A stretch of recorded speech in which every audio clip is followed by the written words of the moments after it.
dia para homenagear quem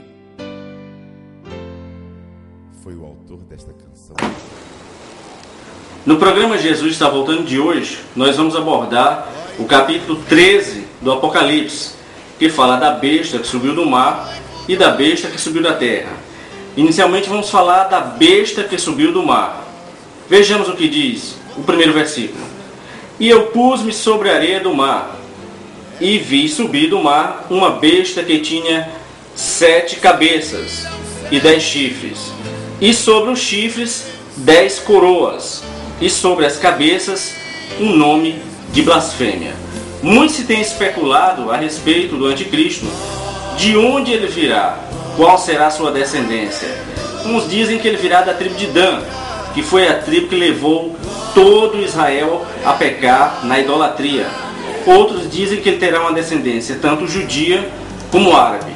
Mas o que diz o texto bíblico? Aqui fala em mar. E o que é esse mar? Esse mar significa povos, nações. Em Apocalipse 17, versículo 15, a visão da grande prostituta assentada sobre a besta, está escrito assim: e disse-me, as águas que viste, onde assenta a prostituta, são povos e multidões e nações e línguas. Pronto. Aí está a prova de que o mar são povos e nações.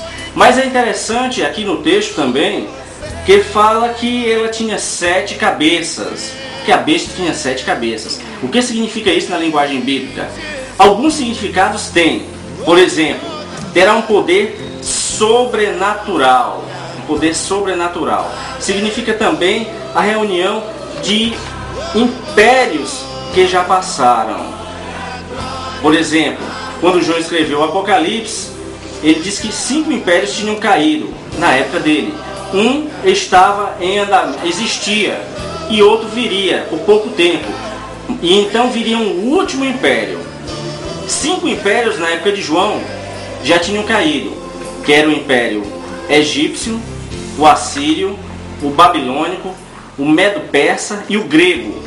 Um na época de João estava em pleno vigor, que era o Império Romano.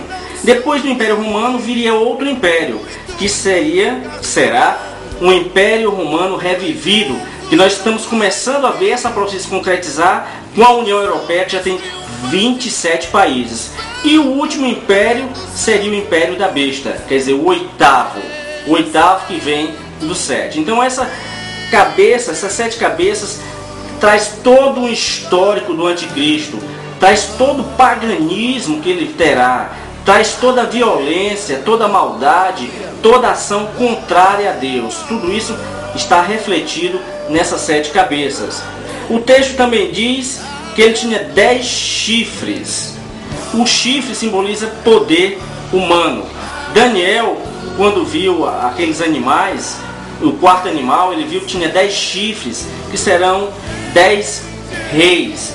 E ele diz também, Daniel, ali no capítulo 7, versículo 7, que havia um chifre pequeno, que é exatamente o anticristo. Então esses 10 chifres serão 10 reinos que ajudarão o anticristo a reinar. O anticristo reinará juntamente com 10 blocos, 10 reinos. Para você que não sabe, desde a década de 80 que o planeta já foi dividido em 10 supernações. 10 supernações já foram divididas. Não sabemos se vão ser essas supernações se estarão vigorando durante o reinado do anticristo. Mas 10 reinos estarão ajudando o anticristo. E eles serão fantoches, esses reis serão fantoches nas mãos do anticristo. Em Apocalipse capítulo 17, logo mais à frente, dá exatamente a prova de que esses reis entregarão poder à besta. No versículo 12 do capítulo 17 diz o seguinte: e os 10 chifres que viste são 10 reis, que ainda não receberam o reino, mas receberão poder como reis por 1 hora, quer dizer, um tempo rápido, um tempo curto, juntamente com a besta. Estes têm um mesmo intento, e entregarão seu poder e autoridade à besta. Então o anticristo reinará com esses 10 reis, e eles entregarão o poder ao anticristo. O texto ainda fala de 10 coroas. A coroas significa um governo humano. E aqui tem uma diferença entre Jesus e o anticristo. O anticristo, ele terá coroas sobre os chifres. E Jesus, no capítulo 14, versículo 14 de Apocalipse, Jesus tem a coroa sobre a cabeça.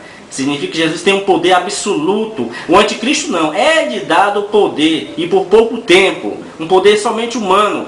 Mas Jesus tem a coroa de ouro sobre a cabeça. Quer dizer, um poder no céu, na terra e debaixo da terra. Um poder supremo. E vemos também que sobre cada cabeça tem um nome de blasfêmia. Porque o anticristo será um blasfemador. No segundo versículo, nós temos que a besta que vi era semelhante ao leopardo, e os seus pés como os de urso, e a sua boca como de leão. E o dragão deu-lhe o seu poder e o seu trono, e grande poderio. Novamente aqui nós vemos que o anticristo vem com todas as características dos impérios passados. Daniel, no capítulo 7, esses animais que ele viu, é exatamente essa visão aqui. Ele viu o leão, que era a Babilônia. Ele viu o urso, que era o Império Medo-Persa. Ele viu o leopardo, que é o Império Grego, de Alexandre o Grande. E o último animal era terrível. Então, aqui no versículo 2, mostra exatamente a característica desses impérios dentro do próprio anticristo. E é interessante nós vermos que o caráter do anticristo, ele está descrito em 2 Timóteo, capítulo 3, do versículo 1 ao 5, que diz o seguinte: sabe, porém, isto, que nos últimos dias sobrevirão tempos trabalhosos, porque haverá homens, aí vem as características dos homens dos últimos dias, que são as mesmas características do anticristo, que serão amantes de si mesmos, presunçosos, soberbos, blasfemos, desobedientes a pais e mães, ingratos, profanos, sem afeto natural, irreconciliáveis, caluniadores, incontinentes, cruéis, sem amor para com os bons, traidores, obstinados, orgulhosos, mais amigos dos deleites do que de Deus. Então, esses adjetivos que Timóteo coloca para os homens dos últimos dias, dos tempos trabalhosos em que nós estamos vivendo, é exatamente a característica do anticristo.